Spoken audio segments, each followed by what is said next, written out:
La vague de manifestations qui secoue l'Ukraine depuis novembre 2013 a conduit à la destitution le 22 février du président Viktor Yanukovych. Dans un pays en pleine crise économique, cette mobilisation est révélatrice d'une colère populaire contre la dérive autoritaire du pouvoir. Mais elle est aussi le symbole d'un clivage entre une partie de la population tournée vers la Russie et une autre qui regarde vers l'Europe. Mais alors, comment expliquer le tiraillement de l'Ukraine ? Au cours de l'histoire, les territoires qui composent l'Ukraine d'aujourd'hui ont été sous l'influence de différentes puissances extérieures, partagés le long d'une ligne qui coïncide grossièrement avec le cours du Dniepr. À l'ouest du fleuve, la domination des Lituaniens, des Polonais puis des Austro-Hongrois ancre ces régions en Europe.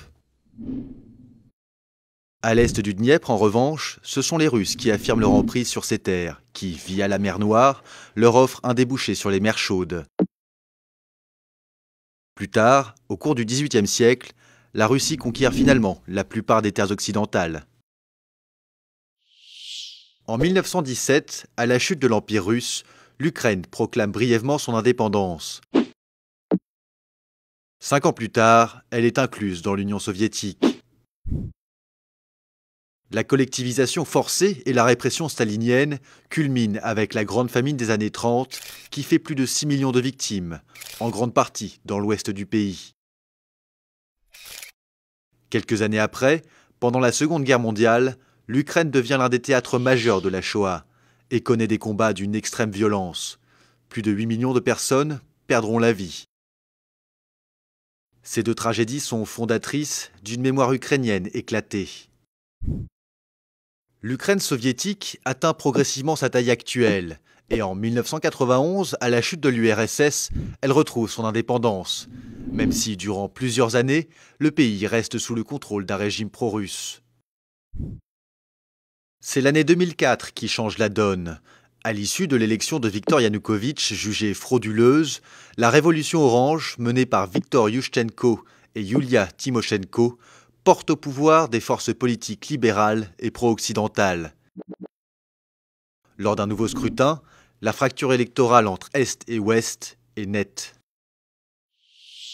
Si l'élite politique ukrainienne se rapproche alors de l'Union européenne, l'influence russe reste très présente, et ce, à plusieurs niveaux.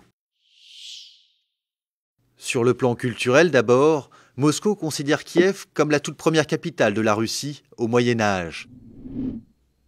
Un héritage encore perceptible aujourd'hui, 17% de la population ukrainienne est d'origine russe et la partie orientale du pays est majoritairement russophone, tout comme la capitale, Kiev. En termes stratégiques ensuite, l'Ukraine est un atout majeur pour l'armée russe, notamment la province autonome de Crimée, qui bénéficie d'une situation idéale sur la mer Noire. Et dans le port de Sébastopol, ville majoritairement russophone, un accord entre les deux gouvernements garantit à Moscou le maintien d'une importante base navale. La dépendance énergétique, enfin, est un autre élément qui limite l'autonomie du pays face à la Russie. 58% du gaz consommé en Ukraine est russe, et ce levier est utilisé par Moscou pour faire pression sur Kiev, comme en 2006 et en 2009, quand la Russie avait fermé ses robinets. En 2010, Viktor Yanukovych revient au pouvoir dans un pays affaibli par la crise financière, les lourdes factures gazières et la corruption. L'Ukraine en crise est néanmoins courtisée par ses voisins, avec lesquels elle entretient de fortes relations commerciales. À l'ouest, l'Union européenne, voisine directe de l'Ukraine depuis les élargissements de 2004 et 2007, envisage de l'intégrer dans son partenariat oriental. Un projet qui cible plusieurs anciennes républiques soviétiques, avec un double accord d'association et de libre-échange à la clé. À l'Est, Vladimir Poutine, qui s'emploie à reconstruire l'ère de domination russe, veut faire de l'Ukraine une pièce maîtresse de son union douanière. La préfiguration d'une union eurasienne qui réunirait de nouveau plusieurs républiques d'ex-URSS. Tandis que Yanukovych jongle entre les deux propositions, Moscou s'emploie à faire pencher la balance de son côté. La stratégie est double, proposer une aide financière et une baisse du prix du gaz, tout en bloquant aux frontières certaines exportations ukrainiennes.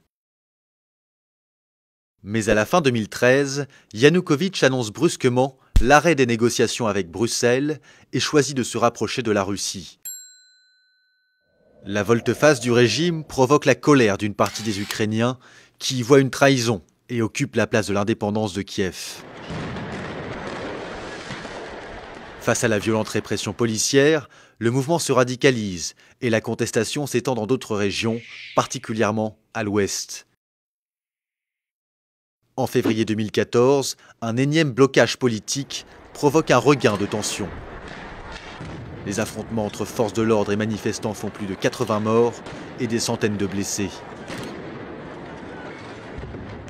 Après la fuite de Viktor Yanukovych et sa destitution le 22 février, une partie des Ukrainiens de l'Est refuse de reconnaître les autorités de transition.